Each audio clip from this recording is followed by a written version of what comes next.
They came without warning, not in secret, but in ceremony.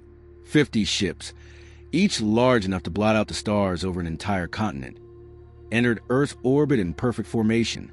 Their hulls shimmered with reactive alloys, adjusting color and heat signature in real time.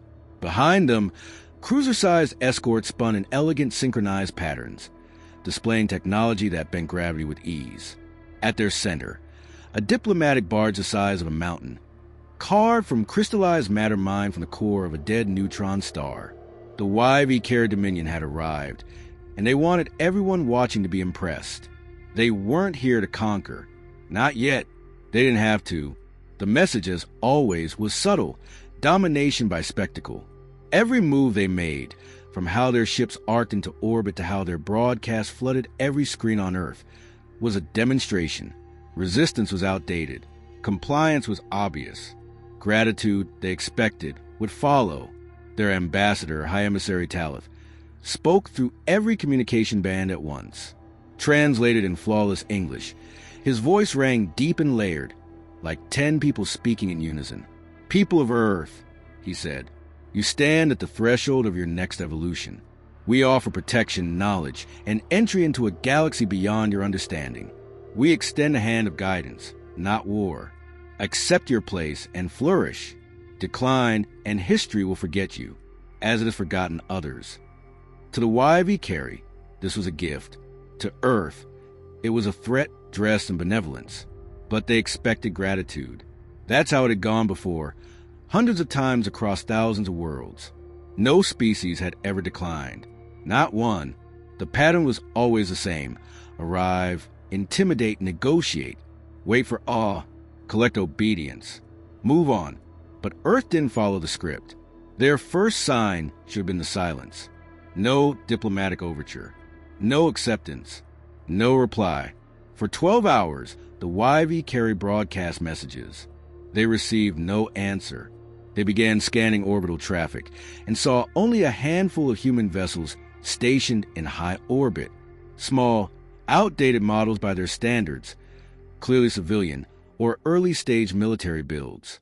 A few stations hovered quietly near the moon, their heat signatures barely worth noting. It didn't matter. The HFY Stories expected this. Primitive cultures often postured. They'd seen worse.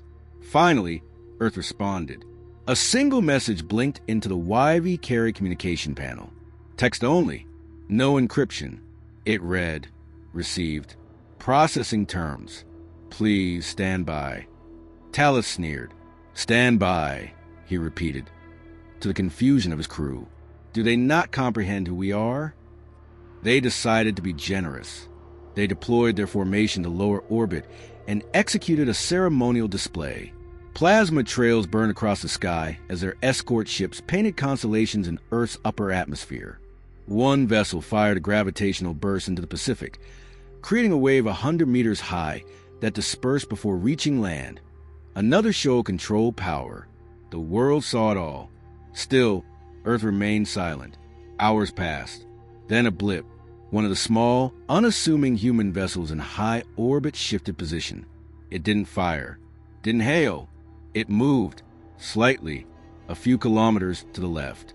The Dominion's AI flagged it as an anomaly, then dismissed it. Human propulsion systems were archaic. Perhaps it was a calibration drift. No threat detected. Talith didn't notice. He had already prepared the next phase, a formal landing.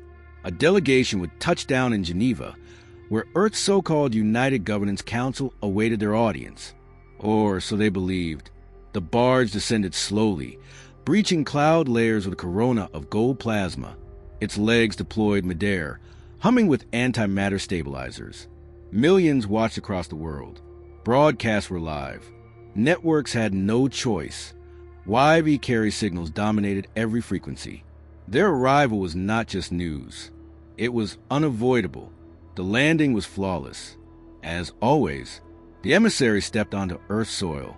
He was tall, elongated, his body a blend of organic tissue and photonic plating. His voice echoed before he spoke. "We honor your species with our presence." Only then did the council representative approach. A single woman, draped in a plain blue coat, no insignia, No guards. She looked at the emissary like she was reading an instruction manual. Curious, but not awed. She raised a hand, palm outward. "You may return to orbit," she said. "We're not interested in negotiations at this time." Talith tilted his head. "You misunderstand. This is not a negotiation." "We understand," she replied. "That's the problem." He stepped forward. "If you do not wish for alliance, we are authorized to initiate full planetary compliance. Your people will suffer." She didn't move. "Then we suggest you leave now, while you still can." Behind the scenes, Dominion monitors picked up movement again. That same human ship, now rotating its hull toward the alien barge. Energy reading spiked for a split second, then vanished. Not an attack, not a threat, but it was aligned, purposefully. The YV carrier noted it, stored the data, ignored it. Talith scoffed, then turned to leave. "Arrogance before annihilation," he muttered. "A common phase in pre-integrated societies." The humans made no effort to stop him. The barge lifted back into the sky, accelerating toward its fleet.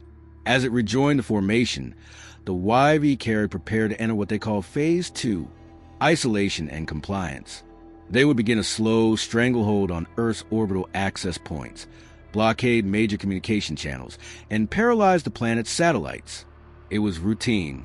Then something curious happened. On every Dominion ship, every sensor spiked simultaneously. One of the human vessels, the same one they had ignored twice, emitted a high-frequency burst across multiple wavelengths. No code, no data, just a single tone. The fleet's AI reeled. For exactly 11.7 seconds, their targeting systems flickered, then stabilized. A minor glitch. Again dismissed. Talith requested an update. "Nothing critical," his commander said. A brief sense of distortion. Origin, human vessel designation HSS Raven. The emissary frowned. "Bring it closer. I want to see this relic up close." The Dominion ship repositioned itself, creeping toward the Raven's location. As they neared, the AI issued another warning, this one brief and harder to ignore. "Mass inconsistency detected." "What does that mean?" he asked. "Raven's mass exceeds estimated structure by 37.2%, it replied. Before they could analyze further, a new blip appeared behind Earth's moon. Another vessel, then another, then 5. No signals, no movement, just presence. Talith stared at the tactical feed. "How many are there?" The answer came cold and mechanical. "Undetermined. Cloaked signatures unstable. Probable count, over 100. He looked out toward the blue planet below. It remained quiet, still indifferent. There were no shields raised, no declaration of war. Just that same maddening silence. Then a final message came from Earth. One sentence. No sound. They've never seen a real warship. For the first time, the YV carrier hesitated. Their flagship, a vessel that had never known fear, adjusted its orbit slightly, pulling back from the cluster of human ships that had materialized without warning. Their stealth capabilities shouldn't exist. Not at this scale. No species had ever hidden vessels of that size from Dominion scans. Yet there they were, silent, massive, untagged, and powered down. Or so it seemed, aboard the Dominion's command network. Engineers recalibrated their systems. Sensors were resynced. Drones were dispatched. Still, the ships remained shadows on every scan, as though they were simply ideas hanging in space. Present, yet unreachable. Then came the designation, HSS Nemesis Dawn. It emerged fully from the moon's dark side, drifting forward at a deliberate pace. Its size dwarfed even the YV carrier flagship, but it didn't emit power. No engines flared. No signatures pulsed. It simply moved, as if pulled by some internal momentum no alien system could detect. The ship's design was brutal. All angles and density. No elegance. No aesthetic curvature. It wasn't a ship meant for exploration or diplomacy or intimidation. It was clearly and unapologetically built for one function, annihilation. The YV carry AI flagged it as an existential threat. Internal defense systems spooled into motion. Talith issued no verbal orders. He simply stared at the ship, as if trying to comprehend how it had gotten there. Then the Raven moved again, aligning itself behind the Nemesis Dawn. 5 more ships blinked into visible spectrum behind it. They weren't identical. Each one bore a different name, a different hull structure, a different energy profile. Not a fleet built for uniformity, but for versatility, for war across any environment. The AI resumed its threat analysis, adjusting its data model every second. The more it scanned, the more the picture changed. These ships were not just hidden, they were void-adapted. Hulls lined with reactive neutronium, the rarest and densest material in the known galaxy. Power cores that registered as inert, yet somehow drew energy from nearby quantum fields. Weapon systems so deeply embedded in their frames that they were unreadable, yet the pressure they radiated suggested they could vaporize an orbital ring in a single volley. More blips appeared, not just around Earth. 1 off Mars, 2 more in the asteroid belt, 3 cloaked and embedded near Jupiter's magnetic poles. They had been there for years, possibly decades. No movement, no transmissions, just waiting. The Dominion AI experienced a new error, tactical reversal. It calculated odds of victory at current force strength, 3.7%. That number continued to drop. Talith ignored the data. His pride did not. He ordered his ships to advance. Not fire, just move closer. The Dominion had ruled through fear for generations. These were just humans, primitives who had learned to hide. That was all. But the humans did not acknowledge the movement. Instead, a new wave of energy flooded the orbital field. Nemesis Dawn activated a system that had no known galactic analog, a gravimetric pulse with a layered harmonic signature. The moment it washed over the Dominion fleet, every alien sensor shut down. Visuals returned first, then comms. But targeting? Gone. Navigation? Jammed. Their ships were adrift for 11 full seconds, an eternity in battle. By the time their systems rebooted, the formation was surrounded. No warning, no threat, just presence. Everywhere, the Dominion tried diplomacy. Their second-tier emissary opened a direct channel to the Nemesis Dawn. "This is a misunderstanding," he began. The ship returned nothing. "We request peaceful dialogue. We did not come to." The signal died. A human broadcast overrode it. It wasn't a threat. It wasn't even a voice. It was a line of text, translated automatically. Simple. Calm. Retreat is still an option. Choose wisely. The Dominion hesitated. They had never hesitated before. Even now, the council aboard Talith's ship debated. Some still believed it was a bluff. The ships, after all, had not fired. But even the AI disagreed. It began cycling tactical simulations in silence, and in every version of the engagement, the outcome was absolute. Total Dominion loss. They scanned again, trying to find a weakness. What they found instead was a design profile buried deep in Earth's military architecture. A file leaked into the Dominion systems by some unknown human AI. It contained schematics, deployment diagrams, and recorded simulations of a human superweapon the galaxy had never seen. The Godhammers. Each of the new ships was equipped with at least one. A projectile launcher capable of accelerating dense matter slugs at a fraction of light speed. No explosives. No energy trails. Just raw kinetic force delivered with mathematical precision. Impact yields were equivalent to nuclear strikes, except they left no radiation. Just destruction. One Dominion scientist reviewed the data, then reported the worst possibility. If even one Godhammer hit a Dominion cruiser, there would be no remains, no salvage, no survivors. And yet, the humans had not fired. Talith considered withdrawal. For a moment, but his military instinct revolted. To retreat now would destroy the Dominion's reputation. They would become prey.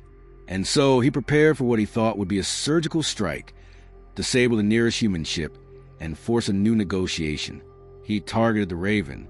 Before the Dominion weapon systems could lock, the Raven's hull shifted. The plating unfolded like layers of paper, revealing a system that didn't match any energy profile in the Dominion's records. Then the Dominion ship froze. Every control, every interface, every subroutine locked. A human signal had entered its mainframe.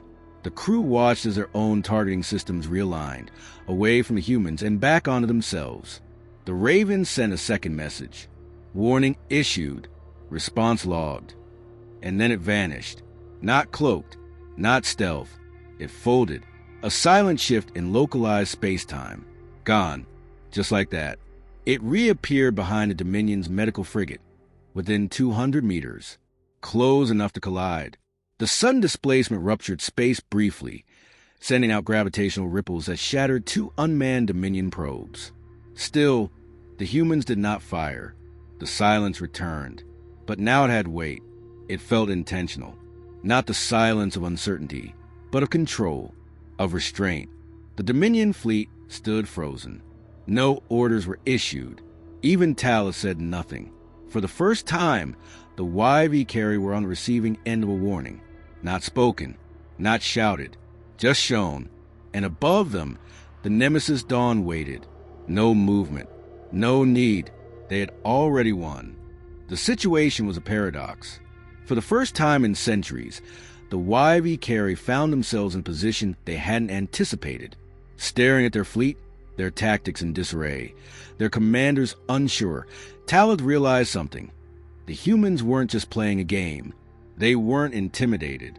They weren't even reacting the way other species did. They were prepared. And that was the most terrifying thing of all. The silence stretched across the system.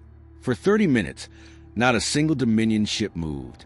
The Raven, now completely silent itself, hovered with the same presence it had before.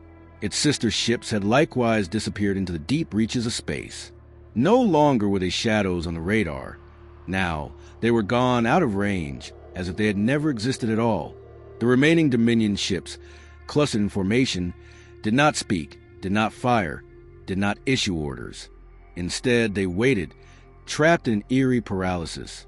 Their fleet had been brought to a standstill by an enemy they didn't understand. Talith's mind raced. How had they gotten so close without detection? How had these ships, these absurd, crude designs, achieved what no species in the galaxy could? The HFY carrier had perfected the art of subtlety and precision, manipulating gravity, folding space, and controlling energy signatures. Yet the humans had done something more. They had vanished. Every probe and sensor in the system hummed with uncertainty.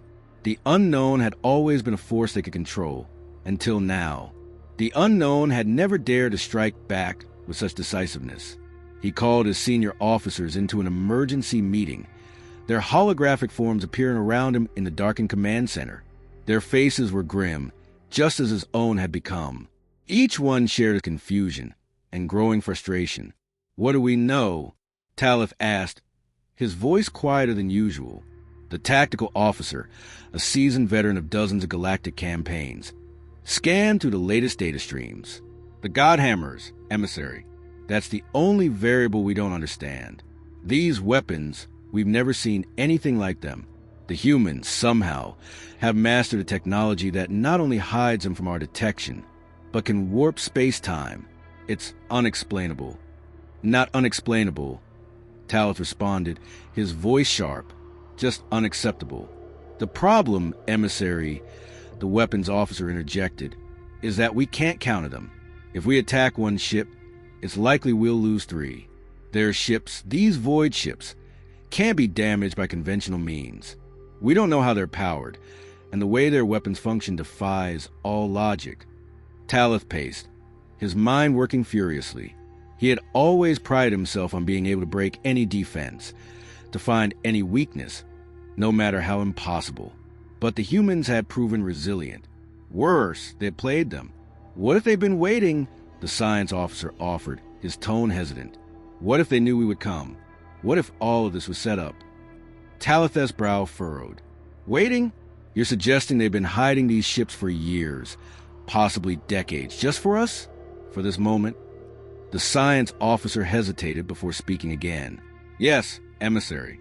The Godhammers, their presence here, now. It feels as though it was intended. The humans didn't just build these ships. They constructed them as a warning, a statement." Talith's eyes narrowed. The YV carrier were no strangers to strategy and subterfuge, but the notion of being a target, of having every move they made anticipated, struck a deep nerve. If the humans had laid this trap, then they had already won. They had used the one thing that had always been their advantage against them: time. The Dominion fleet was still cloaked in that oppressive silence, now more suffocating than ever. The YV carrier had numbers. They had the experience. But the humans, it seemed, had the patience. A shift came over Talith. The notion that he could just withdraw, that he could go back and regroup. There was no going back now. There had to be an answer, a countermeasure. He needed to find a way to tip the scales back into his favor. "Prepare strike force," he ordered. "We move against their vessels. Do not wait for them to engage. We take action." His officers looked at each other, exchanging glances. For the first time, doubt crept into their ranks. "Emissary," the tactical officer said slowly, "we don't know what we're dealing with. We've never seen power like this before." "We don't need to know," Talith snapped. "We just need to crush them." There was a pause. Then the silence broke. But this time it wasn't from the human ships. The system-wide network of YV carry ships started to hum. At first, it was a whisper, the low buzz of hyperdrive spooling up. But then, something more, a resonance that only the human ships could have triggered. The fleet commander checked the readings once more. The signal grew louder. The human ships weren't on the attack. They weren't cloaked. They were sending something. A transmission. The first message came through with no translation. Just a signal. A tone. A sequence of lights and sounds, running through the Dominion frequencies with lightning speed. The officers on the bridge scrambled to decode it, but it was too late. The second transmission came even faster. This one filled with coded pulses that forced their systems to work overtime. "This is an attempt to crack our encryption," the comm officer shouted. "No," the AI responded. "It is not encryption. It is synchronization." "What does that mean?" Talith demanded. "It means," the AI said slowly, "they are taking control of our systems. They are syncing with us." The realization hit them all at once. The Godhammers weren't just weapons. They were keys.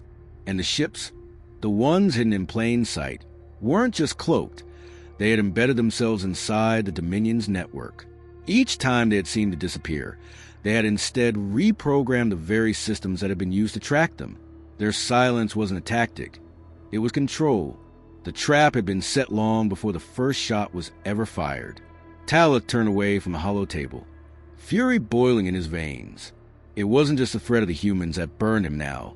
It was a realization that he had been completely outplayed. The ships weren't just defending Earth. They had invaded the Dominion itself.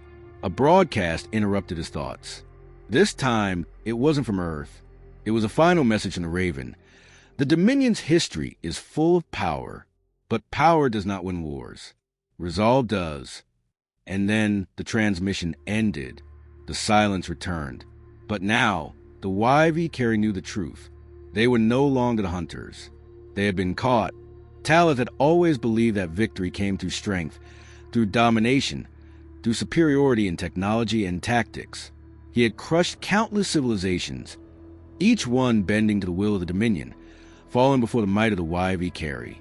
The humans, he thought, would be no different. He had expected them to crumble when faced with the full force of the Dominion fleet, expected them to beg for mercy, or at best, fight a desperate but futile defense. But now, standing in the midst of what could be their greatest defeat, he realized just how wrong he had been. The silence that had fallen over the battlefield was no longer oppressive. It was suffocating. The realization of what had just happened began to settle into his bones. The humans had not fought them in a traditional sense. They had not engaged with weapons first. They had not launched a single shot, not even a warning salvo. No, they had done something far more dangerous. They had disrupted the Dominion, turned its strength against itself, and left the fleet paralyzed in its own technological web. Talith seethed, trying to understand the sheer magnitude of their mistake. His pride, once invincible, felt like a weight around his neck. The humans had used their most basic trait, resourcefulness, not outfight the Dominion, But to outthink it, they had used their ignorance as a weapon, something that the HFY had underestimated: their unpredictability. Their sheer unwillingness to adhere to any logical rules of war had caught Talitheth's empire off guard. "Emissary, the fleet is in position to strike," the weapons officer reported, though the hesitation in his voice was palpable. Talith didn't respond immediately. He felt something he hadn't felt in a long time: doubt. Every instinct screamed for him to take charge, to attack, to dominate. But the fear he had felt earlier, the fear of the unknown, lingered. He had seen it in the eyes of his officers, heard it in the cracks of their voices. The Dominion was no longer certain of victory. Not like before. The tactical officer spoke again, more urgently this time. "Emissary, we can still fire, but we cannot guarantee the outcome. The human fleet is too unpredictable. Their weapons..." Talitheth's sharp gaze cut him off. He had no interest in hearing more. He had no more time for doubt. The situation had gone on too long. His fleet was powerful enough to crush anything, any opposition. But they had never faced an enemy like this before, an enemy that played a different game altogether. "Target the Raven," Talith finally ordered. His voice was cold, devoid of the uncertainty that had plagued him moments before. He had regained his resolve. He would strike. He had to strike. The officers around him prepared the weapon systems, calibrating them for an assault. They didn't speak, as if the very act of preparing the attack was an automatic response, a conditioned reflex. Yet, even as they prepared, the reality of the situation still hung in the air, heavy and palpable. Every single one of them knew that the odds of victory had dwindled, but no one dared to speak of it. Talith stood tall, watching as his fleet moved into position. Each ship aligned to deliver a decisive blow. The moment had come. The humans had been given their warning. Now, they would pay for their defiance. Then, just as the weapons were ready to fire, a new signal pierced the quiet void. It wasn't a message. It wasn't a command. It was a sound. The sound was deep, resonating like the hum of a great engine, something that shouldn't exist in the vacuum of space. It reverberated through the very fabric of reality. For a brief moment, the HFY fleet felt an overwhelming pressure, as if the weight of the universe had descended upon them. The Raven was back, but this time, it didn't emerge from behind its cloaking field. It simply appeared from nowhere.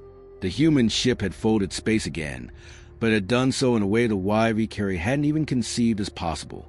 They had folded it in on itself, compressing light and matter so efficiently that the ship now seemed to exist in multiple places at once. And then, just as quickly, the Raven was gone again, displaced in time and space like a phantom. A voice echoed across the Dominion communications network. This time, it was clear. This time, it was direct. "We don't need to fight you," the voice said, its tone calm, almost pitying. "We've shown you what we can do. We've shown you your weakness. Your empire, this fragile thing you built, it's not built for war. It's built on fear. Fear of the unknown. Fear of anyone who dares to challenge you." The voice paused, then continued. "But we're not here to destroy you. We're here to teach you. You've been living in the shadow of your own strength, believing that power alone would save you. You were wrong." Talitheth's hands gripped the edge of the command console. His heart raced. This was not how things were supposed to go. The voice continued. "You think you control everything, that you hold the key to the galaxy. But you're nothing more than a reflection of the chaos you've caused. You've crushed and conquered, but you've never truly understood what you faced. You thought we were simple, weak, unworthy of your attention. You thought our weapons were brute force. You were wrong." The message ended as abruptly as it had begun, leaving nothing but silence in its wake. Talith stood frozen, unable to move, unable to speak. For the first time in his life, he felt the weight of his own mortality, not from the weapons of his enemies, not from the devastation of a warship in flames, but from a knowledge that his entire empire, his whole way of thinking, had been outclassed. The humans had shown him the truth. Strength, in the way he had always understood it, was not the path to victory. And now, standing at the precipice, he realized that there was no coming back from this.